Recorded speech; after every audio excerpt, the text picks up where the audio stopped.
Ke-64. Gerakan refleks. Gerakan refleks. Dea termenung sambil duduk di kursi memandangi Akal yang tengah berbincang-bincang dengan dua orang pria yang Dea tak ketahui siapa mereka. Lalu setelah selesai dan kedua pria tadi pergi, Akal melangkah ke sebuah alat fitness dan bermain-main di sana. Dea yang merasa kesepian melangkah menghampiri Akal yang tengah bermain alat fitness yang sepengetahuan Dea untuk pembesar otot. Dea bersedekap dada sambil terus menyaksikan Akal yang bermain-main dengan alat fitnessnya. Bisa minta tolong, gak? Akal dan Dea berucap dengan bersamaan dengan kalimat pertanyaan yang sama pula. Dea menggaruk kepalanya yang tak gatal. Duluan aja! Lagi-lagi Akal dan Dea mengucapkan kalimat yang sama lagi dalam waktu yang bersamaan lagi. Apa? Lagi-lagi bersamaan. Dea mendesah sambil membuang pandangannya ke sembarang arah. Sesaat hening tak ada yang bicara di antara keduanya. Kamu mau minta tolong apa, Mang? Tanya Dea memecah kehingan, setelah sesaat tak ada yang bicara. Akal melirik Dea. Itu, tolong ambilkan gambar melalui kamera, ambil poseku dalam keadaan seperti ini, ya. Akal berucap dengan sambil terus bermain alat fitnessnya. Maksudnya minta difotokan gitu? Tanya Dea. Iya. Sekilas Akal melirik Dea yang saat ini tengah mendelik mendengar ucapan Akal. Bisa nggak? Dea mengambil nafas. Malas sebenarnya, namun akhirnya Dea menganggukkan kepala.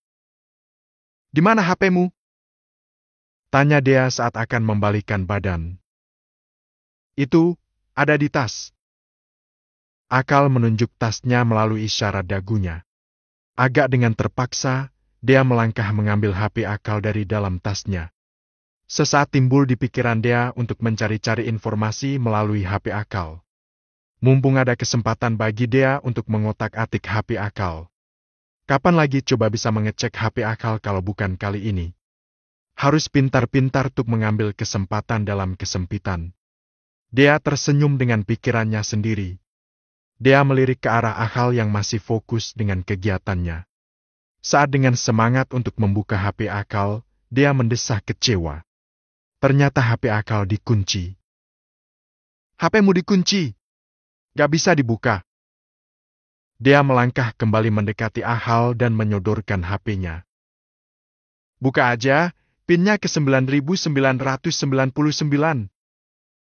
Dengan penuh semangat, bak menikam kode peti harta karun, Dea memasukkan PIN yang disebutkan barusan ke HP Akal dengan senyuman mengembang, hingga layar HP Akal kebuka. Dea sempat tertegun dan termangu saat layar HP Akal terbuka dan menampakkan wallpaper foto dirinya dengan nihil. Senyuman Dea lenyap seketika. Dalam foto tersebut, Akal dan Nihil tengah berpose sedang bersisiano dengan senyuman yang tampak sangat bahagia. Entah kenapa ada rasa sedikit kecewa pada Dea saat melihat foto wallpaper Akal di HP-nya adalah foto dirinya dengan Nihil. Bisa kebuka? Tanya Akal di sela-sela permainan fitnessnya dan sempat membuat Dea terkejut. Udah? Jawaban Dea tampak lesu dan tak bersemangat. Keinginannya untuk mengotak-atik HP Akal lenyap seketika. Dia sudah tak bersemangat lagi. Oke, ambil pose yang sekiranya aku lagi ganteng, ya. Ucap Akal dengan pede. Dea tak berkata, hanya membalasnya dengan senyuman simpul.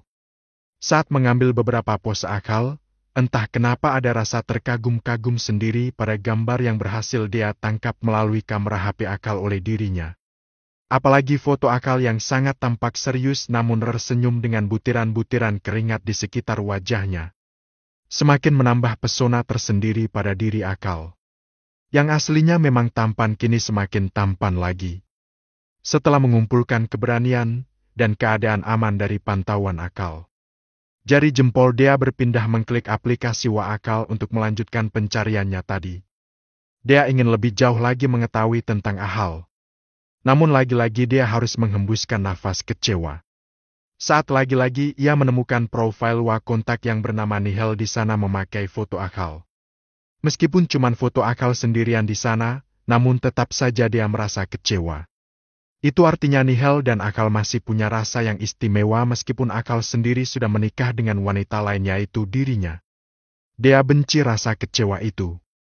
Seharusnya ia tak perlu punya rasa yang akhirnya membuat ia sakit sendiri nantinya. Bukankah ia sendiri dari sejak awal sudah tahu bahwa Akal dan Nihal memang sudah berhubungan? Kedatangan dirinya dalam ikatan pernikahan tidaklah akan membuat perasaan Nihal dan Akal berubah. Dia sadar itu, tapi kenapa masih merasa kecewa? Sudah! Dia menyodorkan HP untuk mengembalikannya pada Akal.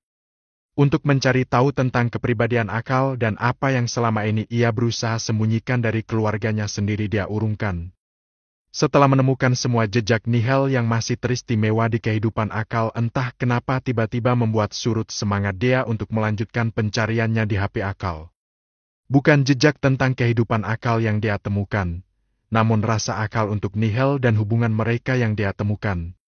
Dan yang nantinya akan semakin banyak lagi dia temukan di dalam sana andaikan dia melanjutkan pencariannya. Tadi Mak mau tanya apa? Akal sekilas melirik ke arah dia yang masih berdiri di samping Akal. Dia tampak berpikir.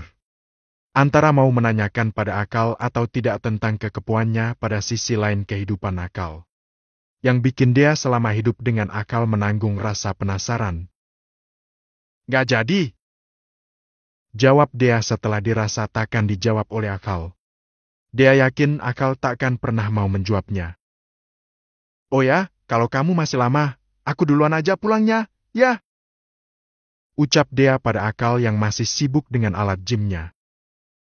Iya, kayaknya aku bakal lama di sini. Duluan aja naik taksi, ya? Jawab Akal sambil terus bergelut dengan alat pembesar ototnya. Tanpa berkata, dia segera membalikkan badan untuk berlalu. Tunggu dulu! Dia segera menoleh ke arah Akal. Apa? Ada amplop di dalam tasku, ambillah buat ongkos taksi. Akal menunjuk tasnya yang tergeletak di meja. Dia menggelekkan kepala. Tidak perlu, aku ada uang kok. Tolak dia sambil kembali ingin melangkah. Udah ambil aja. Halal kok uangku. Itu amplop dari laki kok. Laki? Dia mengernyit. Mas-mas yang kemarin ada di bengkelku. Itu uang penghasilan dari bengkel kecil itu. Jawab Akal.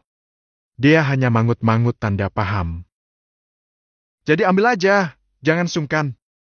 Di uangnya itu ada hak, Mbak kok. Sebagai istriku. Ucap lagi Akal. Dia hanya diam tak menjawab.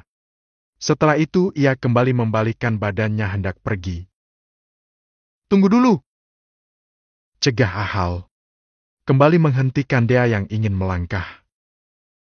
Apa lagi? Nada dia terdengar geram. Jangan pernah bilang ini semua pada Abi. Lebih-lebih Umi. Nada bicara Akal terdengar serius. Kenapa memangnya kalau Umi tahu? Tahu pastinya Umi bakal bangga. Ternyata anaknya yang super double digilnya sedari kecil ternyata tak manja bahkan mandiri dan mulai merintis usaha sendiri. Nggak usah. Umi susah bangga hanya dengan karena kesuksesan Arfan.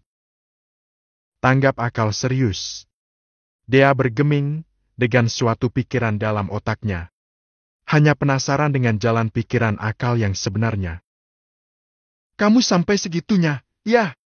Benci dengan Arfan? Tanya dia ragu-ragu dengan mata menatap Akal was-was. Akal menyudahi permainan fitnessnya dan mengambil handuk kecil mengelap keringat di wajahnya.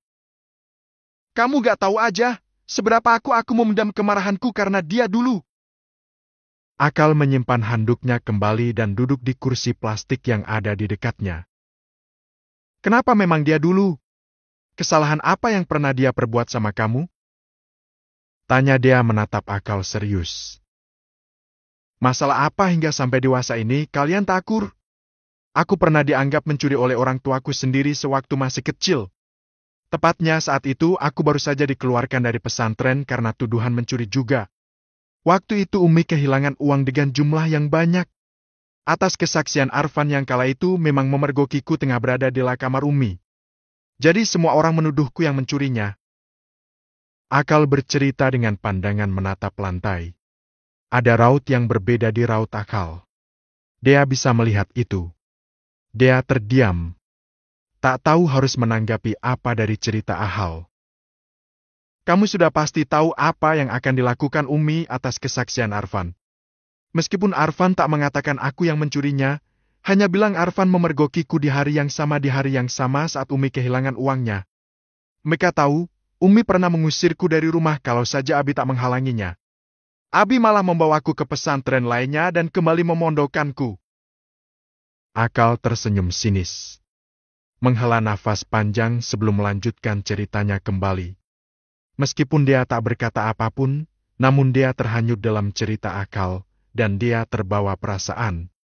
Pastinya sangat sedih sekali yang Akal rasakan kala itu. Mendadak rasa percaya dia pada Akal sedikit berpindah pada Akal. Aku tak pernah masalah dengan apapun hukuman yang diberikan Umi, Mbak. Cuman yang jadi masalahnya adalah, aku dituduh mencuri uang orang tuaku sendiri. Hingga sampai saat ini aku masih mengingatnya, oleh karena itu. Setelah menginjak dewasa aku bertekad tak ingin lagi meminta-minta uang dari orang tuaku sendiri. Aku berusaha memenuhi kebutuhanku sendiri. Cerita Akal pada dia. Dia bisa menangkap kesedihan dari apa yang dikatakan oleh Akal. Lalu, dengan cara apa kamu memenuhi kebutuhanmu sendiri kala itu? Dia akhirnya bersuara. Tak tahan menahan rasa penasaran. Dari mana Akal mendapatkan uang untuk menutupi kebutuhannya? Apa benar berita yang didengar dia selama ini? Bahwa Ahal melakukan perjudian dengan teman-temannya dan ikut taruhan balap geng motor dengan imbalan yang sangat besar? Akal mengangkat wajahnya menatap dia yang berdiri di depannya. Dan sejak kapan? Kembali Akal hanya menatap dia tajam, tanpa ada keinginan ingin menjawabnya. Dan dengan cara apa? Dia kembali melontarkan pertanyaan walau ia sudah menyadari Akal takkan mau menjawabnya. Ya udah, kalau nggak mau jawab. Akhirnya dia menyerah. Aku pulang duluan kalau gitu. Pamit ya. Refleks tangan dia meraih tangan kanan Akal dan menciumnya. Dia menatap Akal setelah menyadari apa yang barusan dilakukannya dengan tangan masih memegang tangan Akal. Haruskan aku juga mencium kening, Mbak? Akal menatap dia dengan ekspresi datar. Sedangkan mata dia membulat sempurna. Ke-65, Berandal Lokajaya. Berandal Lokajaya. Haruskan aku juga mencium kening, Mbak? Akal menatap dia dengan ekspresi datar. Sedangkan mata dia membola. Dalam sedetik kemudian, dia segera menarik tangannya yang semula menggenggam tangan Akal. Jangan berpikiran yang macam-macam. Tadi aku refleks saja. Dia segera memalingkan wajahnya dari Akal yang saat ini masih setia menatap kesal dengan dia. Akal sedikit menarik sudut bibirnya sambil membuang pandangannya ke sembarang arah. Dia menggigit bibir bawahnya, ia merutuki perlakuannya tadi. Bisa-bisanya tanpa sadar ia melakukan hal itu pada Akal. Seolah-olah status suami istri di antara mereka berjalan dengan normal seperti yang lainnya. Aku pergi. Dia segera melangkah menjauhi Akal dengan langkah seperti terburu-buru. Benar-benar memalukan. Ucap dia pada diri sendiri sambil terus melangkah. Jangan lupa bawa itu uang, hei! Ingat Akal pada dia. Namun dia tak menghiraukan. Ia terus melangkah dengan semakin cepat tanpa melakukan apa yang Akal perintah. Terlampau malu sama Aha, hingga tak berani melihat ke belakang. Taksi yang dinaiki dia berhenti di depan halaman bengkel Akal.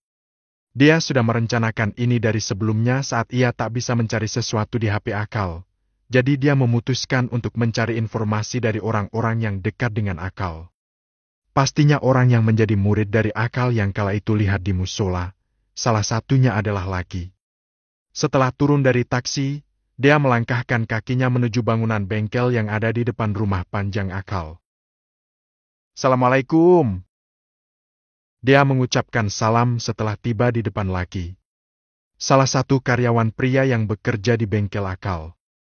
Dan juga satu-satunya pria yang kepalanya tak pernah lepas dari ikatan bandana. Ada mbak istri bos Akal? Laki segera berdiri dan menyambut Dea, yang sebelumnya sibuk dengan peralatan besi yang berhubungan dengan mesin. Waalaikumsalam, Mbak Bos.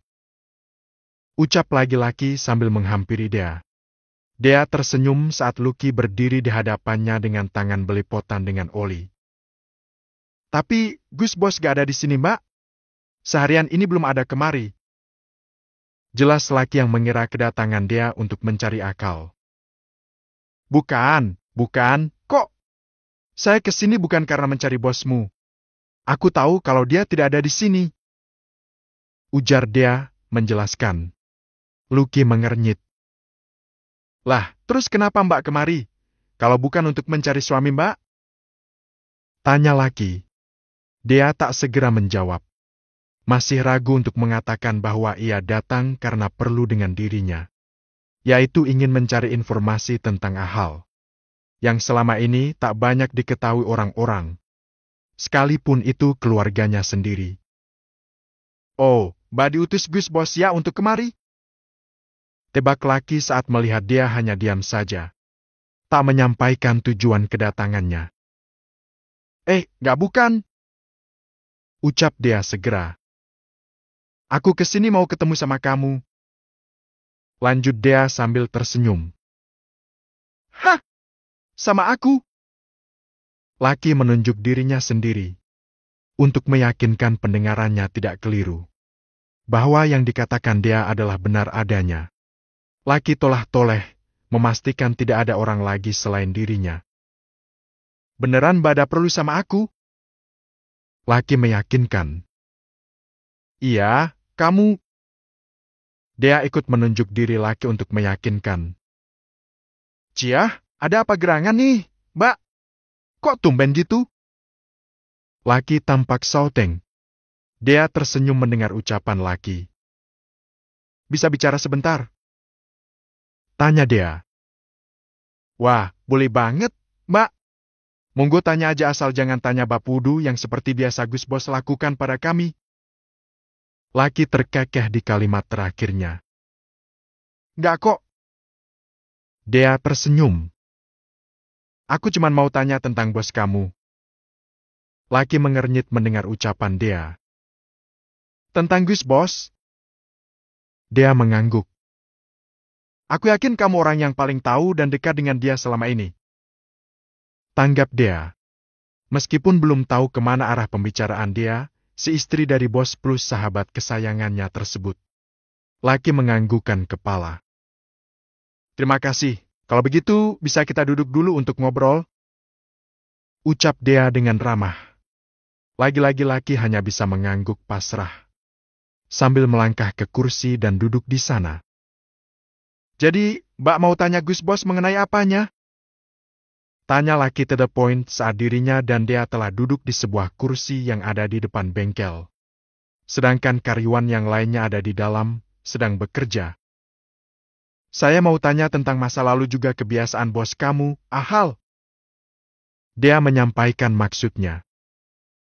Memangnya kenapa, Mbak? Ada masalah dengan Gus Bos? Tanya laki menatap Dea dengan serius. Dea tak segera menjawab. Masih bingung untuk menjawab pertanyaan laki. Dan masih merangkai kata-kata yang sekiranya pas dan mudah dimengerti oleh laki. Percayalah, Mbak. Gus Bos memang kelihatannya aja buruk tapi aslinya dia baik kok. Awalnya kami mengenal dia juga terkenal dengan keburukannya. Namun aslinya nggak seperti itu. Dea terhenyak mendengar penuturan laki. Ucapan laki semakin menambah keyakinan pada diri Dea mengenai kesaksiannya pada Akal. Belum mengatakan maksudnya, tapi laki sudah membuka pembahasan yang memang itu yang akan dia bahas. Jadi Mbak gak usah merasa menyesal bersuamikan Gus Bos. Saya tahu kok kalau kalian itu dijodohkan. Dan saya juga tahu kalau sebenarnya itu Mbak wanita yang akan Gus Arfan mau nikahin. Cuman uminya Gus Bos sudah terlebih dahulu menjodohkan Mbak dengan Gus Bos. Dia mengernyit mendengar perkataan laki. Dari mana kamu tahu tentang ini semua? Gak usah heran, Mbak. Gus Bos di sini sudah menganggap kami saudara. Jika kami kesusahan atau ada perlu dan kesulitan, Gus Bos selalu berusaha untuk membantu kami. Dia itu sebenarnya pahlawan kami, walaupun dia tak mau kami sebut dengan kata-kata itu.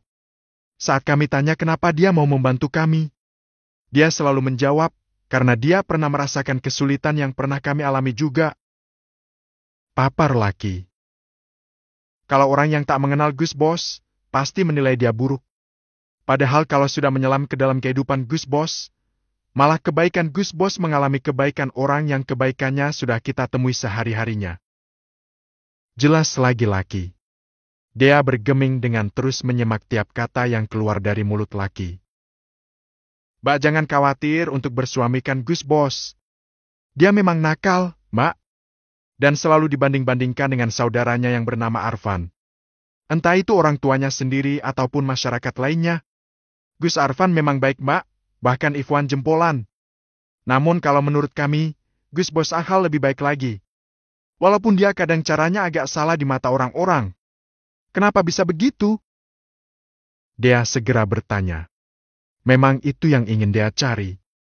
Akal selalu berbuat baik namun dengan cara yang salah. Hal itu masih menjadi misteri bagi dia, dan yang ingin dia segera pecahkan. Boleh aku tahu tentang bos kamu? Dimulai dari awal? Dia menatap laki dengan penuh harap. Laki tersenyum penuh arti pada dia. Saya tahu, Mbak pasti mulai merasa aneh pada gelagat Gus Bos. Dan perasaan Mbak mulai sangsi padanya, bukan? Ragu-ragu dia mengangguk sebagai jawaban dari pertanyaan laki. Sama Mbak, kami awalnya juga dibuat bingung sama tingkah Gus Bos. Ujar laki. Awalnya kami pun ragu untuk mengikuti jejaknya. Sebab dia mengajak orang lain pada kebaikan, sedangkan dia sendiri melakukan keburukan yang mana ia cegah keburukan tersebut untuk dilakukan oleh orang lain. Tapi ternyata, Gus Bos menceburkan diri pada keburukan hanya untuk mengangkut orang-orang dari jurang keburukan. Contohnya, Gus Bos berbaur dengan orang-orang yang berjudi. Dia ikut main judi. Namun taruhan bos bukan uang jika dia menang, tapi diri mereka sendiri taruhannya dengan siap mengikuti jejak Gus Bos.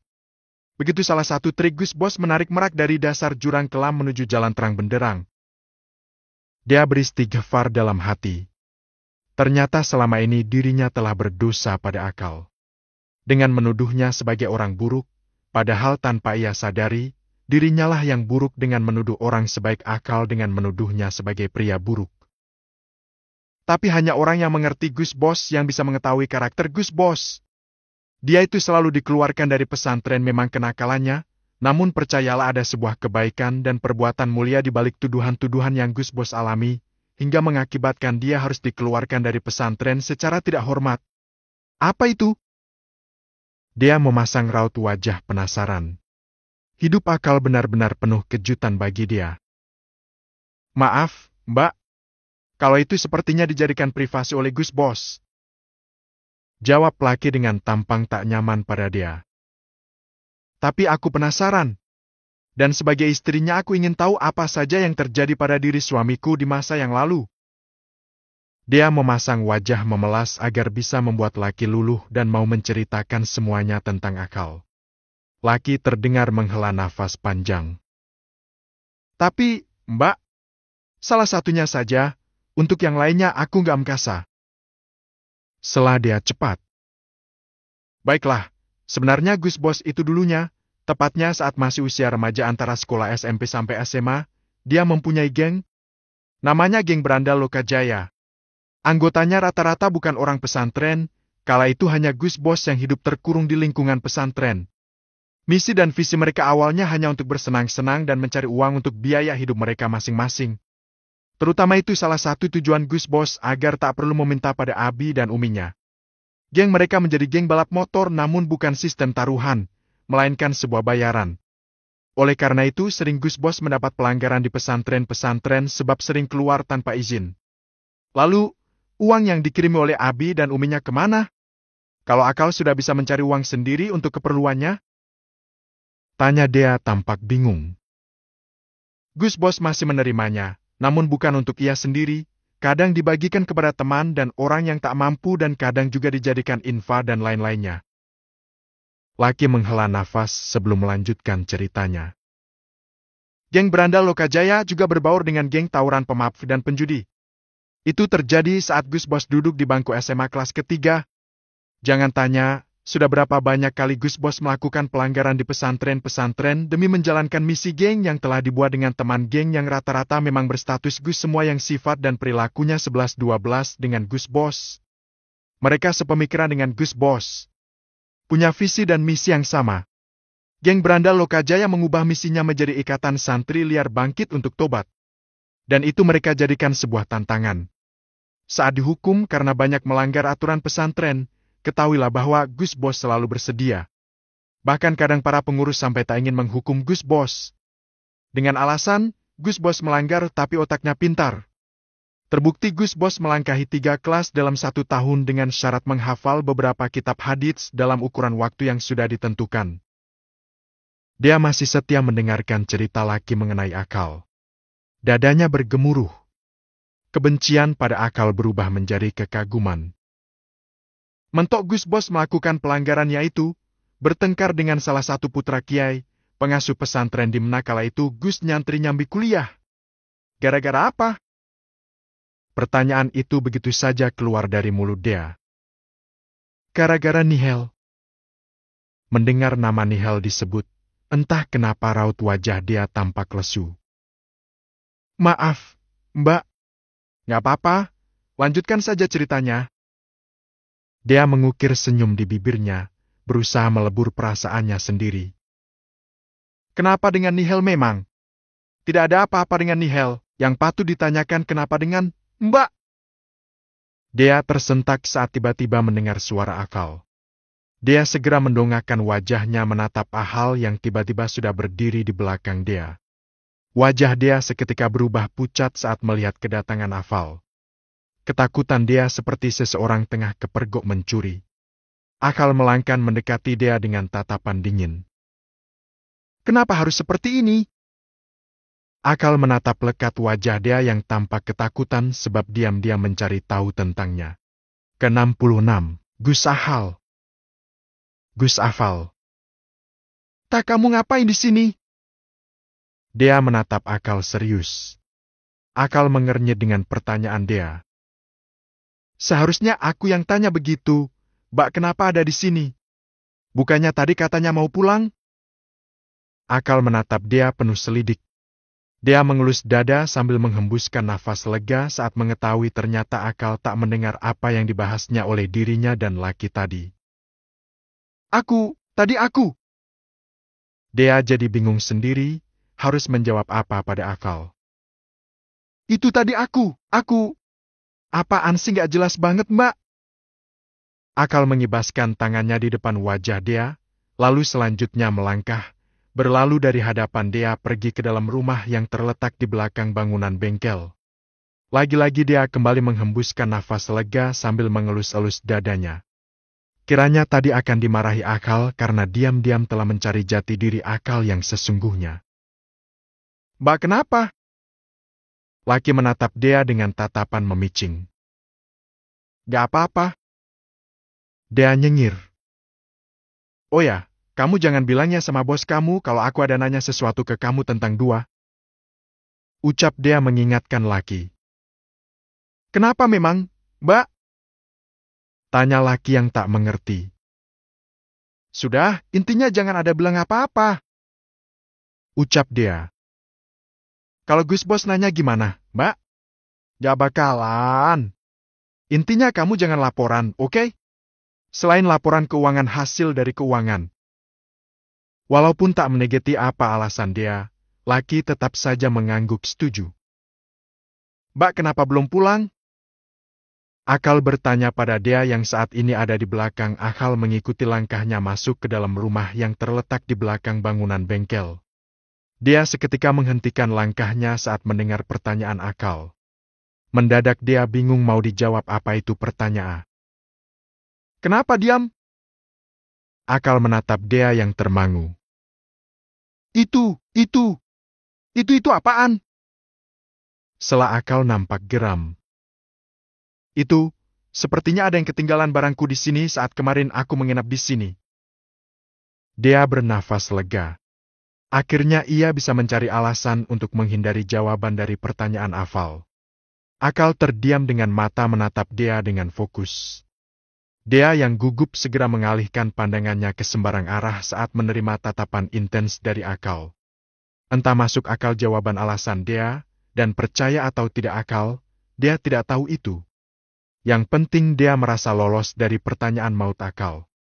Dibilang maut karena terasa mematikan bagi Dea, andai ia berkata jujur pada Akal bahwa dirinya diam-diam mencari tahu tentang Akal. "Mbak pengen nginep di sini lagi?" "Hah?" Dea melongo mendengar pertanyaan Akal. Beberapa kali Dea mengedip-ngedipkan matanya. "Gak apa-apa kok kalau pengen nginep di sini lagi. Lagian, rumah ini memang untuk Mbak." Lagi, Dea terpongo mendengar ucapan Akal. "Untukku?" Dea menunjuk dirinya sendiri. Merasa tak yakin dengan apa yang didengarnya barusan. Akal mengangguk. "Iya." Jawab Akal nampak enteng. "Hah? Dalam rangka apa coba?" "Gak ada." Jawab Akal sambil melipat tangannya di dada. Dan menyandarkan tubuhnya ke pinggiran meja. "Terus?" Dea masih bingung, tepatnya tak yakin. "Ya takutnya Mbak nanti gak betah tinggal di rumah Umi. Jadi bisa tinggal di sini." Ucap Akal. "Sebab aku masih gak tahu umur pernikahan ini akan sampai kapan. Jadi selama Mbak masih dalam tanggung jawabku, aku berkewajiban memberi kenyamanan untuk Mbak." Akal berucap dengan pandangan menatap lantai. Ada rasa kecewa yang dia rasakan saat Akal mengatakan tentang umur pernikahan.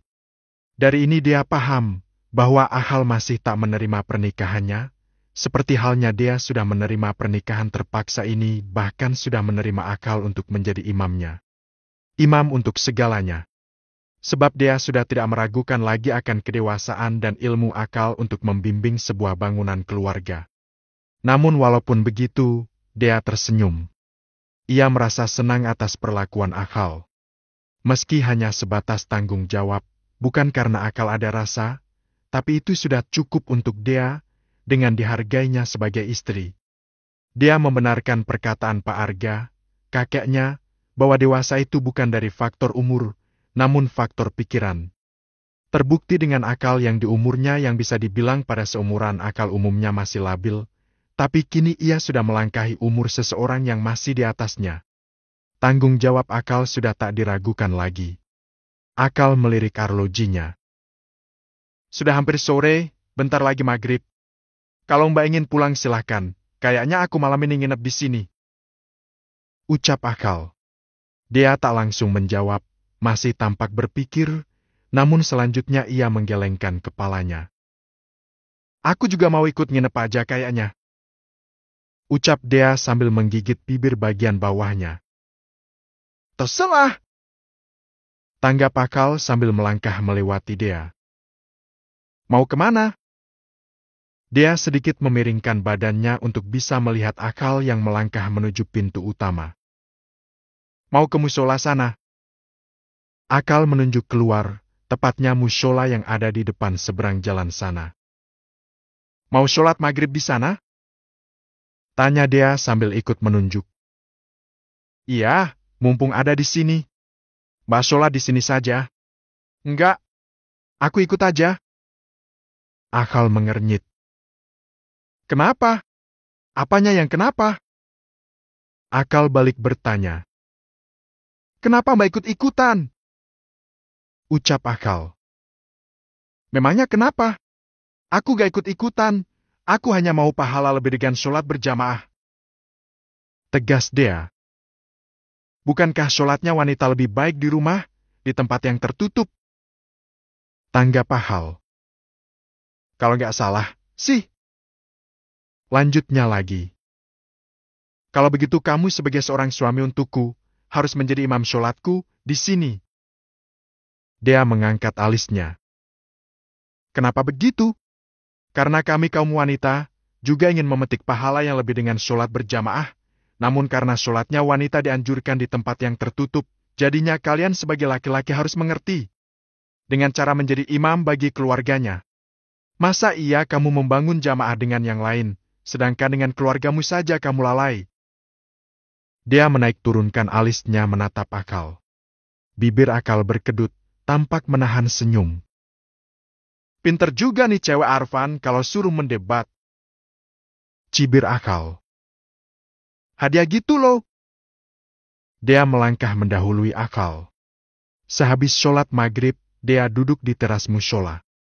Akal masih mengajar ngaji teman-teman sebaya dan juga ada yang bapak-bapak di dalam mushola, yang nantinya akan dilanjut dengan pengajian kitab oleh Akal.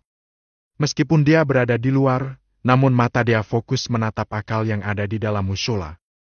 Bibir dia mengulum senyum, mengikuti bibir Akal tatkala menyunggingkan senyuman di sela-sela melafazkan sebuah hadits saat berceramah di depan jamaah yang kebanyakan laki-laki semua, sedangkan yang perempuan hanya beberapa saja. Entah mulai sejak kapan, dia tak menyadari bahwa hatinya kini sudah sangat condong pada Akal.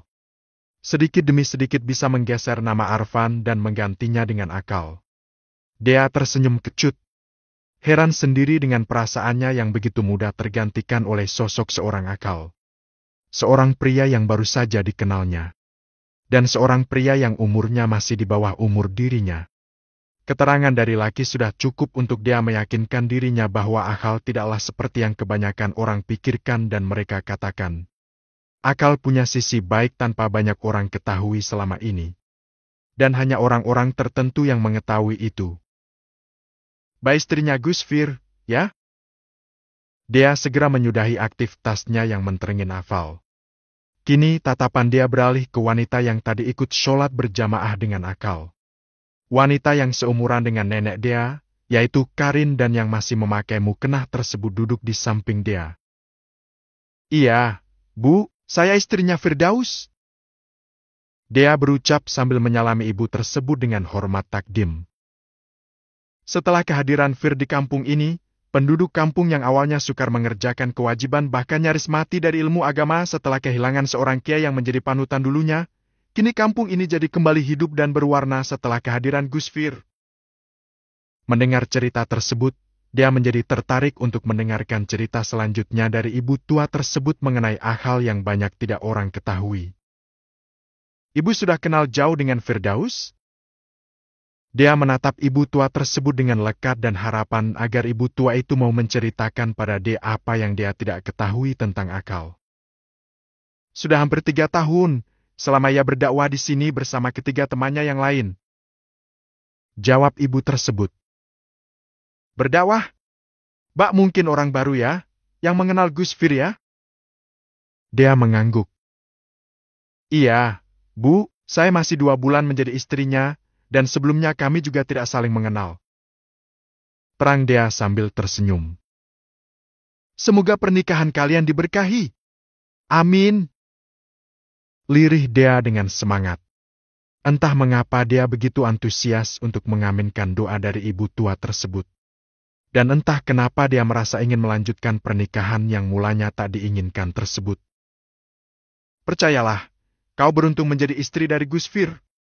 Kau akan merasa beruntung, seberuntung seseorang saat mendapatkan malam Lailatul Qadar di bulan Ramadan. Lagi, dia mengaminkan doa ibu tua tersebut. Dan mensyukuri atas takdir dirinya yang berjodoh dengan Akal. Dulunya Gus Fir seorang berandal, berteman dengan seorang komplotan preman bahkan penjudi.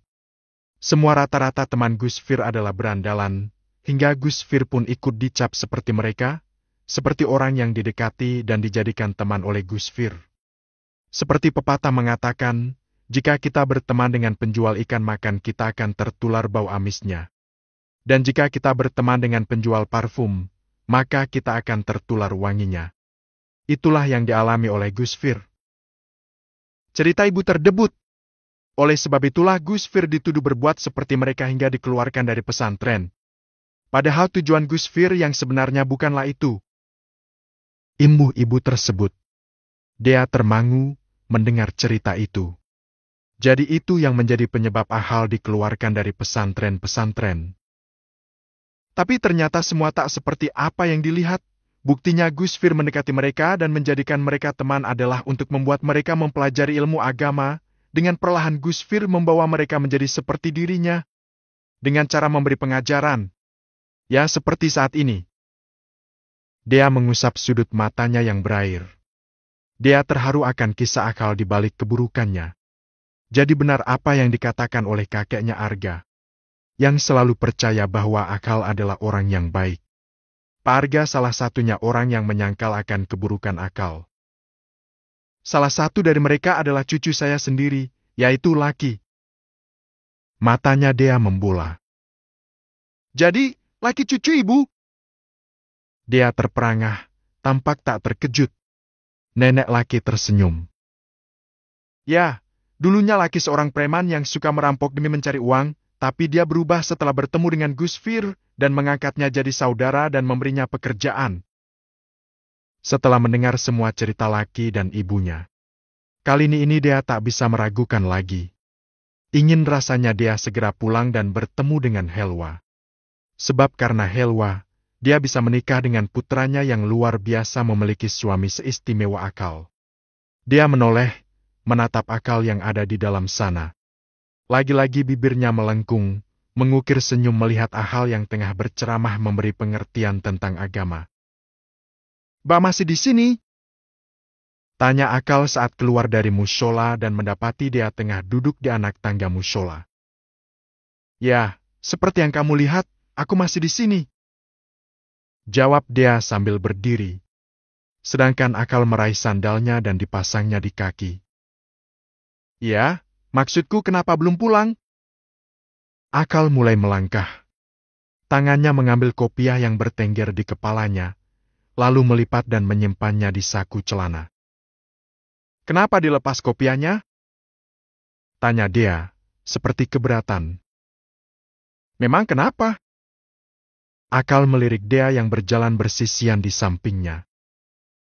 "Ya nggak apa-apa, cuman kamu lebih berseri-seri dengan berkopiah seperti tadi." "Oh ya?" Akal mencebik.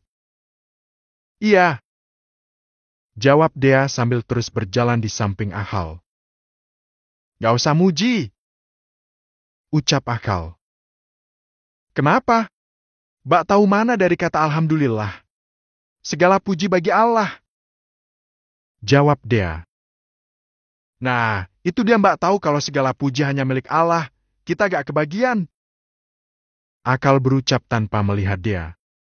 Pandangannya fokus ke jalanan yang pencahayaannya remang-remang sebab hanya ada satu lampu di pinggir jalan yang menerangi sepanjang jalan. Dia terdiam. Namun hatinya berbunga-bunga mendengar jawaban kalimat indah yang terlontar dari bibir kemerah-merahan Akal. Sejenak hening. Keduanya terdiam sibuk dengan pikiran masing-masing. "Jadi sekarang Mbak sudah mulai menyadari?" Akal memecah keheningan dengan pandangan tetap fokus ke jalan yang ditapaki. "Sadar apa? Kalau aku tampan." Sejenak langkah dia terhenti, dan menatap Akal dengan mata membola. "Buktinya sedari tadi Mbak mencuri-curi pandang padaku." Dia mencebik sambil melanjutkan langkahnya. "Ngaku saja gak usah malu-malu." "Oke, aku ngaku, Gus." Kali ini Akal yang menghentikan langkahnya. Sejenak menatap dia. "Apa?" Dia juga ikut menghentikan langkahnya. Merasa risih saat ditatap Akal seperti itu. "Aneh gitu panggilannya," Akal berucap sambil melanjutkan langkahnya. "Gak aneh, kok." Dia juga ikut kembali melangkah mengimbangi langkah Akal. "Gus Afal." Akal kembali menghentikan langkahnya, menatap dia dengan intens. Sedangkan dia tersenyum sambil menaik turunkan alisnya. "Gus Afal, aku suka gayamu." Setelah berucap, dia kembali melangkah meninggalkan Akal yang masih termangu di tempat.